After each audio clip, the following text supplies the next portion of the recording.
Welcome to week 2, Fit Fellas. It's great to have you with us. 1 week down, 7 weeks to go. Before we move into week 2, I just want to reflect a little bit on week 1. Some people find week 1 too slow. Some people find every day doing exercise too much. Some people find posting the group on a regular basis too much.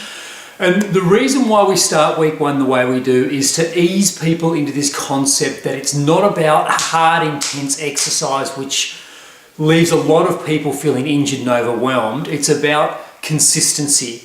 It's consistent behavior to build new habits into your life which are sustainable over the long term. So this is an 8-week program. Yes, I want this to be a lifetime change for you. And we know that the only way to implement lifetime changes is through consistent behavior repeated over and over and over. So the reason I keep harping on about the fact that you've got to have 30 minutes per day for exercise and you've got to post in the group is that's where it's going to reinforce that behavior as a positive thing for you to do, so that at the end of the 8 weeks you don't need your ass kicked in order to do exercise. You just do it because you love it. It's just part of who you are in your DNA. So that's what we're aiming for.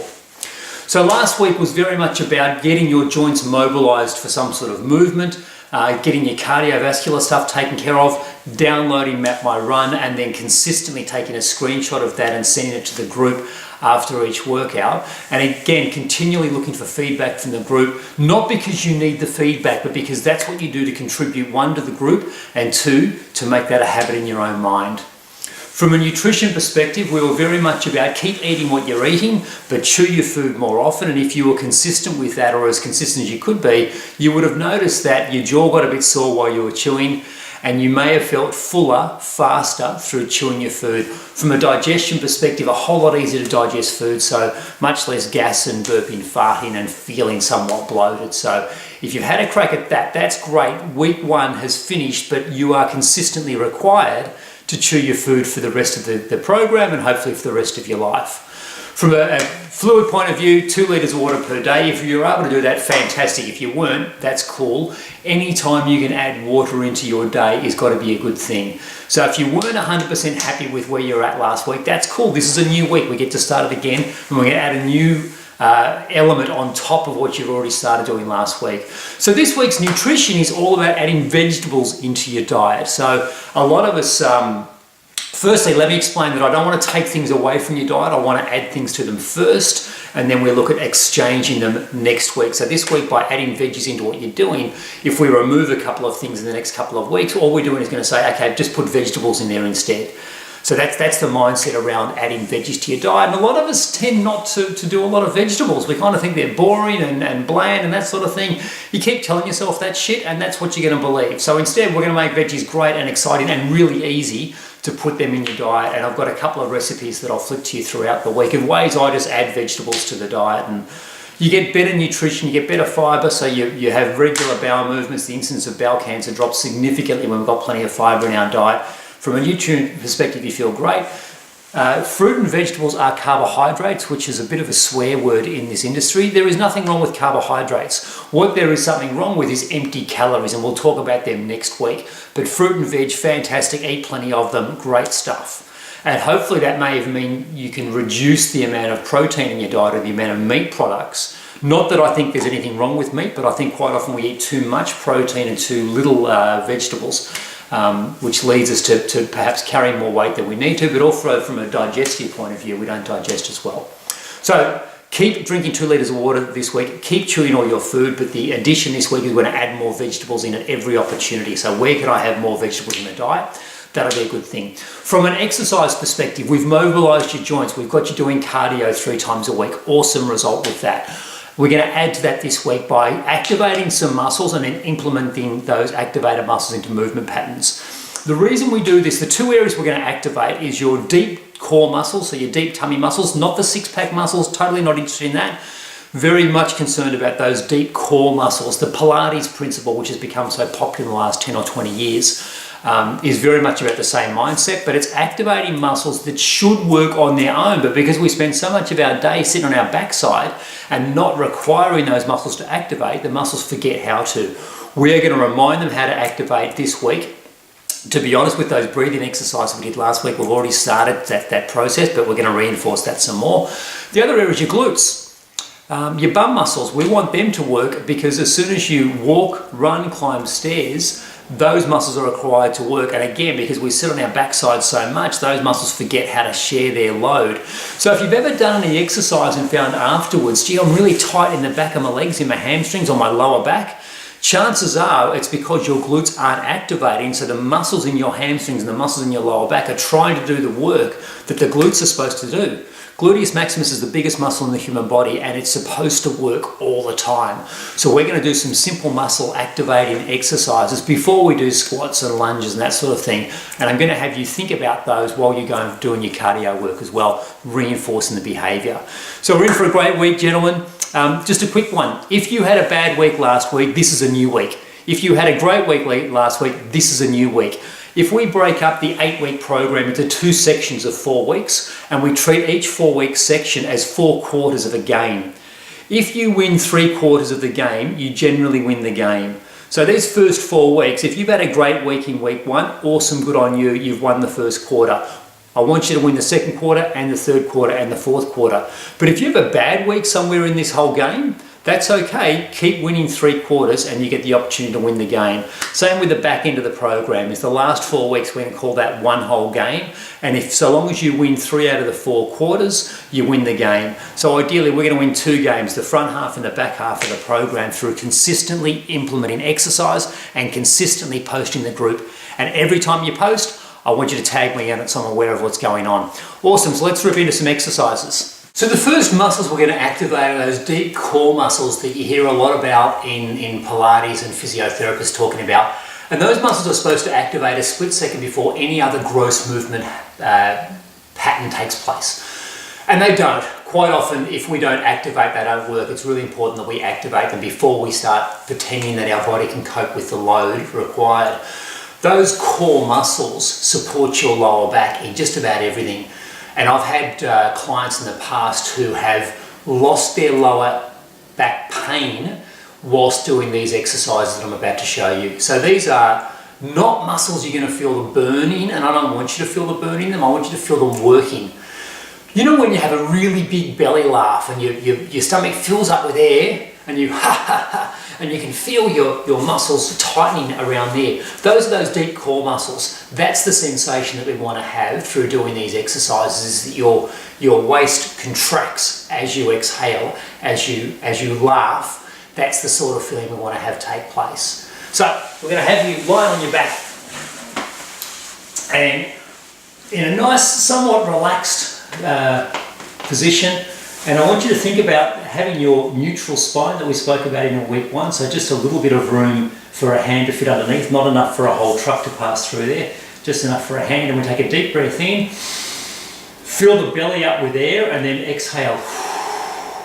When you get to the end of exhalation, I want you to suck your belly button down towards your spine without your back moving. So let's do it again. Belly fills up with air. Exhale. And then draw your belly button in towards your spine. Deep breath in. Exhale normally. And then suck the belly button down towards the spine.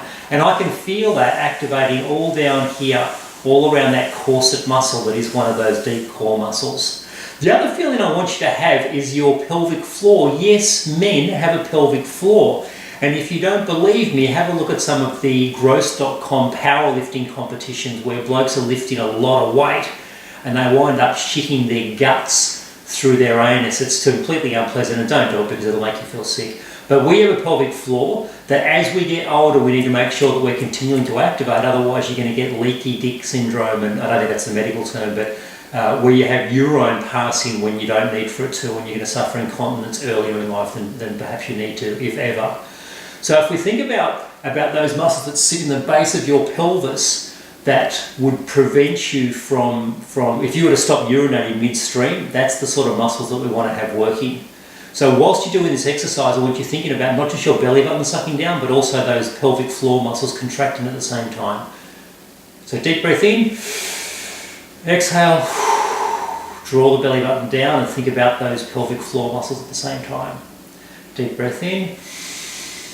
Exhale, suck the belly button in, activate pelvic floor muscles at the same time. That's the sort of feeling we want to have. If you're struggling with this concept, let me give you a couple of things that may really be helpful for it. The first one is some sort of weight. I've just got a little half-litre bottle of water here that I'm going to put below my belly button, because that's the area that we often feel like we have the most trouble to activate. So if I now do my deep breath in and exhale, and then suck that belly button down, that water bottle will give me some feedback as to where that activation needs to come from. So again, deep breath in, exhale, and then suck the belly button down. Not a lot of movement going on there, but I can feel those muscles wanting to work. For the pelvic floor area, I've just got a medicine ball here. You can do anything.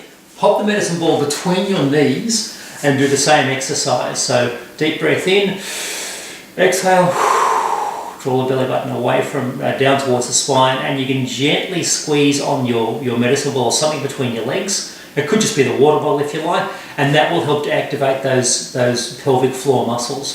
The key is, once the pelvic floor muscles, you start to feel them working, get rid of the weight between, or whatever you've got between your thighs, because we don't want to rely on that as being the thing that's required in order to activate the muscles. So as soon as you start feeling them activate, great, get rid of the crutch and start doing it without the crutch. So you just want to feel those muscles working.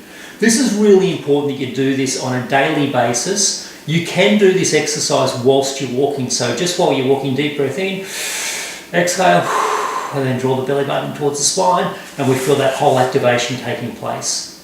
Again, same with your pelvic floor muscles, is deep breath in while you're walking, exhale, and then activate pelvic floor and suck the belly button in towards the spine, all at the same time. Gets a little complicated, I appreciate, but that is a ripping way of getting those muscles, those deep core muscles working. The other thing I suggested to do last week is do your breathing exercises when you stopped at a red light. Do the same thing with this activity. You're now doing your breathing exercises, but you're really sucking in that belly button every time you exhale, and you'll find you'll activate these muscles. And as I suggested, you may find that those muscles become easy to activate 24/7, and you'll find if you're suffering from any lower back pain, just this, because this muscle effectively goes right around into the fascia tissue that sits on your spine, and it kind of locks everything in place, so your spine will feel supported when this muscle's activating the way it should do. Incidence of lower back pain goes down completely. Awesome result. While we're in this position, I want to go through some glute activating exercises. So I'm here on a mission to end saggy ass syndrome in Australian men. And so, as we get older, if we don't use our glutes, as I said, biggest muscle in the body, we want to make sure that we are activating that muscle on a regular basis. So in this position, feet just wider than hip width apart, all I want to do is squeeze my hips up towards the ceiling and feel the glutes working. If you find your glutes are all saggy and your hamstrings and your lower back's working, that's where we're going to get short, tight hamstrings and a sore lower back and stick with a saggy ass. So we actively want to think about our glutes actually working. Whilst you're doing this exercise, if you need to, give your glutes some feedback to help them to activate.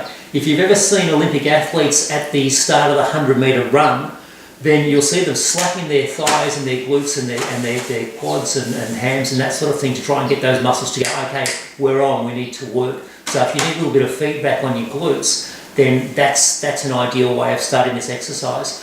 So you'll see what I'm doing here is just squeezing up until I'm in a nice straight line through my body, from my knees to my shoulders.